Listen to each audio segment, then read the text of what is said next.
നമുക്കിന്നേ ബോട്ടി ഒന്ന് ഫ്രൈ ചെയ്താലോ, ഒരു ഷാർപ്പ് രീതിയിൽ. നിങ്ങളൊക്കെ വീട്ടിലുണ്ടാക്കുന്നതാണോ? ചിലവർക്കൊക്കെ ഇഷ്ടപ്പെടും, ചിലർക്ക് ഇഷ്ടപ്പെടുകയില്ല കേട്ടോ. എന്നാലും ഇഷ്ടപ്പെടുന്നവരൊക്കെ ഒന്ന് ഉണ്ടാക്കി നോക്കിക്കോ. ഇതാ 2 കിലോ ബോട്ടി ഞാൻ ഇവിടെ വാങ്ങിച്ചു വെച്ചിട്ടുണ്ട്.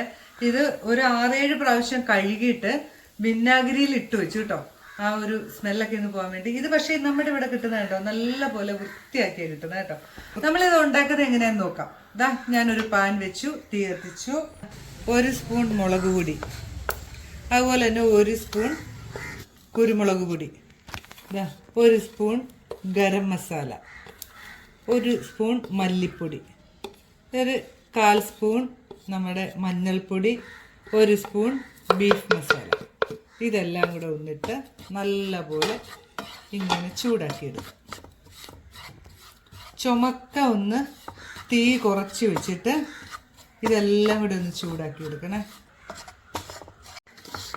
ചെറു തീയിൽ കൈ വിടാതെ ഇളക്കിക്കൊണ്ടിരിക്കണം കേട്ടോ, അല്ലെ മുളകൊക്കെ കരിഞ്ഞു പോവും കേട്ടോ. മൂത്ത് വരുന്നുണ്ട്. മൂത്ത ആ സ്മെല്ലൊക്കെ വരുമ്പോഴത്തേന് നമ്മൾ എടുത്ത് വെച്ചിരിക്കുന്ന നമ്മുടെ ഇഞ്ചി വെളുത്തുള്ളി പേസ്റ്റ്, 1 സ്പൂൺ ഇഞ്ചി വെളുത്തുള്ളി പേസ്റ്റാണ്, അതും കൂടി ഒന്ന് ചേർത്ത് കൊടുക്കുക.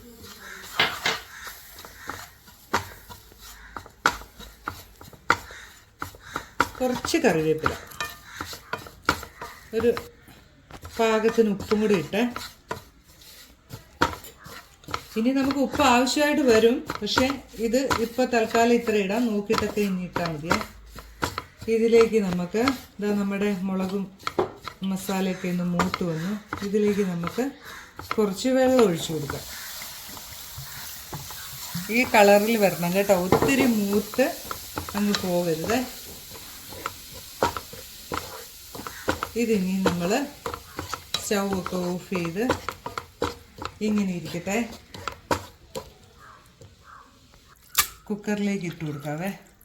ഒരു 8-9 വിസിലൊക്കെ അടിക്കേണ്ടി വരും കേട്ടോ. എന്നിട്ട് നോക്കിയിട്ട് വീണ്ടും അടിക്കണം.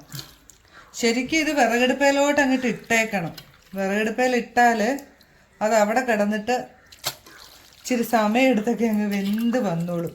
ഇതിപ്പോൾ നിങ്ങളെ കാണിച്ച് തരാൻ വേണ്ടിയിട്ടാണ് ഞാൻ ഈ കുക്കറിൽ തന്നെ അങ്ങ് വെക്കുന്നത്.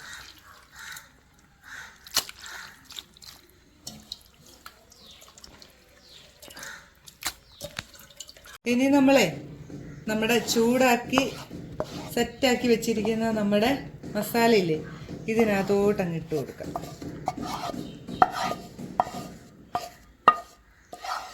നന്നായിട്ടൊന്ന് ഇളക്കി യോജിപ്പിക്കണം.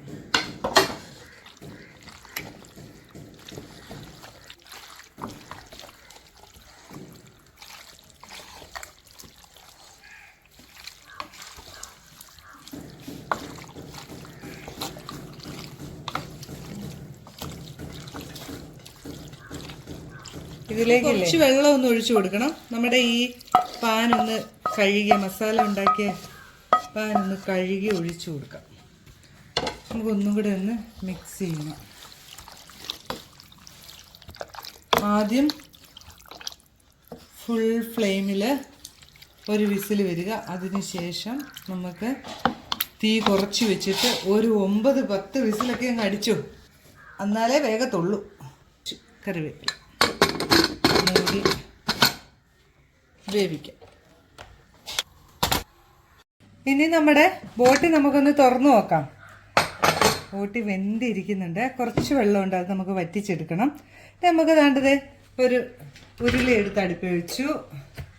അതിനകത്തോട്ട് 1 സ്പൂൺ എണ്ണ വേണ്ട കേട്ടോ, 1/2 സ്പൂൺ എണ്ണ ഒഴിച്ചാൽ മതി. കാര്യം എന്താണെന്ന് ചോദിച്ചാൽ ബോട്ടിക്ക് നല്ല നെയ്യൊക്കെ ഉണ്ടല്ലോ. അതിനകത്തോട്ട് നമ്മൾ അരിഞ്ഞ് വെച്ചിരിക്കുന്ന സവോള ചേർത്തു. ഒരു 2 ചെറിയ സവോളയാണ്. കുറച്ച് കറിവേപ്പില, പച്ചമുളക് 2 എണ്ണം, ഒരു 10-12 ചെറിയുള്ളി അരിഞ്ഞത്. ഇത്രയും നമുക്ക് കുറച്ച് ഉപ്പും കൂടെ ചേർത്തിട്ട്, ബോട്ടിയിൽ നമ്മൾ ഉപ്പ് ചേർത്തിട്ടുണ്ട്, ഇതിനകത്തുള്ള ഉപ്പ് മാത്രം ചേർക്കാവുള്ളൂ. എന്നിട്ട് നമുക്ക് നല്ല പോലെ സവോള ഒന്ന് വഴരട്ടെ.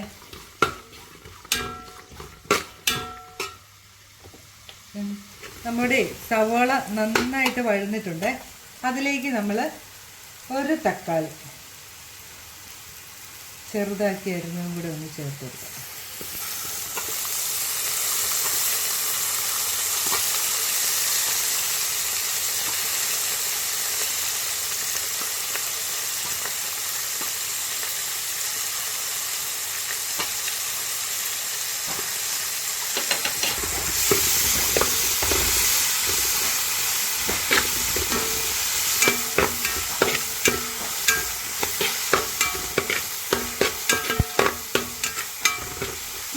ഇതിലേക്ക് ഇച്ചിരി കുരുമുളക് പൊടിയും മാത്രമേ ചേരുള്ളൂ കേട്ടോ. വേണമെങ്കിൽ ഇച്ചിരി ഗരം മസാലയും മാത്രമേ നമ്മൾ ചേർക്കുള്ളൂ.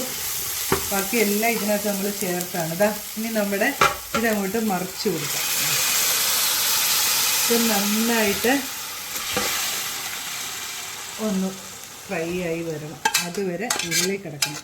ശരിക്കും പറഞ്ഞാൽ നല്ല ഒരു വിറകടുപ്പാണ് ഇതിനെല്ലാം പറ്റിയത്. ഇതാ ഇനി ഇത് നന്നായിട്ട് ഫ്രൈ ആയിട്ട് വരട്ടെ. മസാല ഇനിയിപ്പോൾ ഒരു ഇച്ചിരി ഗരം മസാല ഒന്ന് വെള്ളം വറ്റി കഴിയുമ്പം ചേർത്ത് കൊടുക്കാൻ മാത്രം. ബാക്കി എല്ലാം ഇതിനകത്തുണ്ട്. കുരുമുളക് പൊടിയും എല്ലാ സാധനങ്ങളും ചേർത്തിട്ടുണ്ട്. ഇനി നന്നായിട്ട് വെള്ളം വറ്റട്ടെ.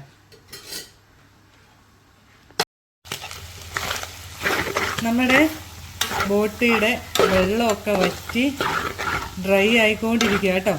ഈ സമയത്താണ് നമുക്ക് ആവശ്യമുള്ള എന്ന് പറഞ്ഞാൽ നമ്മുടെ പാകത്തിന് നമ്മൾ എടുക്കണം കേട്ടോ. ഇപ്പം ചിലവർക്ക് ഈ ഒരു സ്റ്റേജിലാണ് ഇഷ്ടം, ചിലവർക്ക് കുറച്ചും കൂടെ ഡ്രൈ ആവണം. അങ്ങനെയുള്ളവർക്ക് കുറച്ച് മല്ലിച്ചപ്പും കൂടെ ഇട്ടിട്ട് എടുക്കാവുന്നതാണ്. ഇവിടെ ആണെങ്കിൽ ഒരു ഇച്ചിരി കൂടെ ചേട്ടനൊക്കെ ഇച്ചിരി കൂടെ ഒന്ന് ഡ്രൈ ആവണം. അപ്പോൾ നമുക്ക് അതുവരെ ഒന്ന് വെയിറ്റ് ചെയ്യാം. ഈ സമയത്തേ നമുക്ക് കുറച്ച് പച്ച കറിവേപ്പിലയും കൂടെ ഇട്ട് കൊടുക്കാവേ.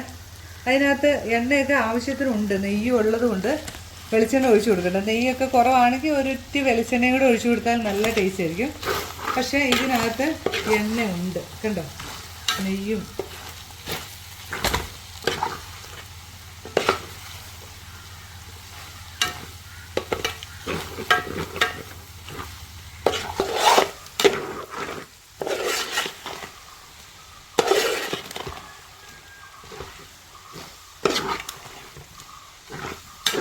അങ്ങനെ നമ്മുടെ ബോട്ടി ഇങ്ങനെ കറുത്ത് കറുത്ത് വന്നുകൊണ്ടിരിക്കുന്നു.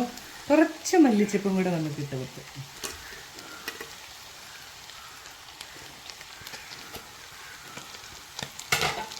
ഈ ഉരുളി തന്നെ ഇരിക്കട്ടെ. എപ്പോഴും ചൂടാക്കി ചൂടാക്കി വേണം നമ്മൾ കഴിക്കാൻ കേട്ടോ. ചൂടില്ലാതെ ഇത് കഴിക്കാൻ ഒരു രസം ഉണ്ടാവില്ല.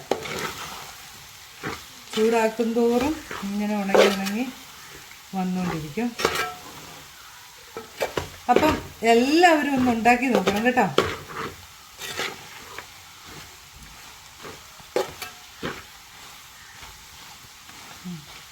അങ്ങനെ നമ്മുടെ ബോട്ടി പെരട്ട് അല്ലെങ്കിൽ എന്താ ഫ്രൈ ഒക്കെ റെഡി ആയിട്ടുണ്ട്. എല്ലാവരും ഒന്ന് ഉണ്ടാക്കി നോക്കുക. ഇത് ഇഷ്ടമുള്ളവരൊക്കെ ഉണ്ടാക്കി നോക്കണം. കാര്യം വെച്ചാൽ നല്ല ടേസ്റ്റാണ്. എല്ലാവരും ഉണ്ടാക്കി നോക്കുക. ഫോളോ ചെയ്യാത്തവരൊക്കെ ഉണ്ടെന്ന് ഫോളോ ചെയ്യണം കേട്ടോ. ഇങ്ങനെ തന്നെ ഇരിക്കട്ടെ. എന്നിട്ട് നമ്മൾ എടുക്കുമ്പോൾ ചൂടാക്കി കഴിക്കണം കേട്ടോ. അല്ലെങ്കിൽ ടേസ്റ്റ് ഉണ്ടാവില്ല. നല്ല ചൂടോടുകൂടി തന്നെ കഴിക്കാനാണ് ഇത് നല്ല ടേസ്റ്റ്. അപ്പോൾ അതാ ഇങ്ങനെ കറുത്തുകൊണ്ടിരിക്കുന്നു. അപ്പോൾ നമുക്ക് പുതിയൊരു വീഡിയോയുമായിട്ട് ഇനി കാണാം. ബൈ.